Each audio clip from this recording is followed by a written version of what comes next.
lumière inconnue. Lorsque la nuit descend, nuageuse ou sereine, je vois soudain briller sur la hauteur lointaine un feu que l'on prendrait pour une étoile d'or.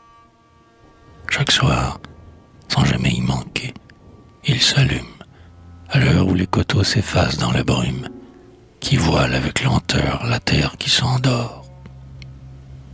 Je contemple souvent ce rayon solitaire qui, jusqu'à moi, descend plein d'un vague mystère. Il me semble parfois qu'il m'appelle vers lui, et mon être ressent mille étranges envies. Je voudrais m'élancer hors des routes suivies, jusqu'à cette clarté qui rayonne et qui luit. Je laisse aller mon cœur au gré de mes pensées, et mille visions, aussitôt effacées, s'en viennent tour à tour flotter devant mes yeux. C'est une jeune fille avec des tresses blondes, avec de grands yeux bleus pleins de clarté profonde, si sereins et si purs qu'ils font songer aux cieux. Pensive et diligente, elle court sans relâche. Elle veut achever, le soir même, sa tâche. Mais parfois ses regards s'en vont, doux et brillants, vers le large fauteuil où son aïeul sommeille, et la lampe répand une clarté vermeille sur ce front de vieillard aux nobles cheveux blancs. Ou bien c'est un joyeux berger des pâturages qui, pour se reposer de ses rudes ouvrages, vient trouver sa promise et près d'elle s'assied.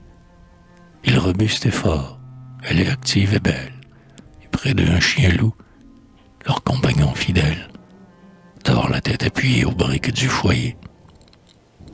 Ils se disent tout bas de ravissantes choses.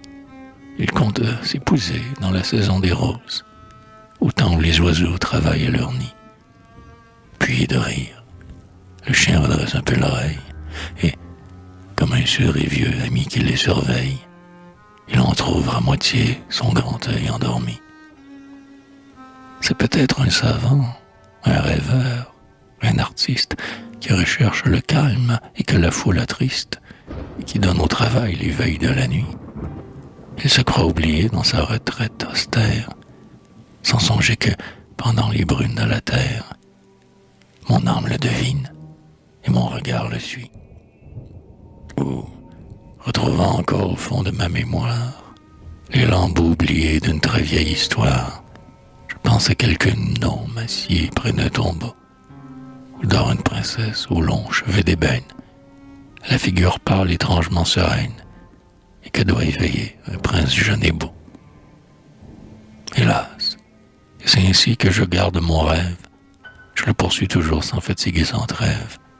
Plus d'une fois déjà je me suis dit, demain, dès la pointe du jour, je m'en irai moi-même chercher le dernier mot de ce lointain problème. Jamais l'aube qui suit ne me trouve en chemin.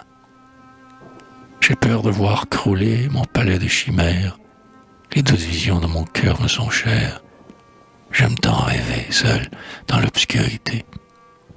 En te voyant de près, aux lumières discrètes, je me dirai sans doute, hélas, pauvre poète, tes songes valaient mieux que la réalité.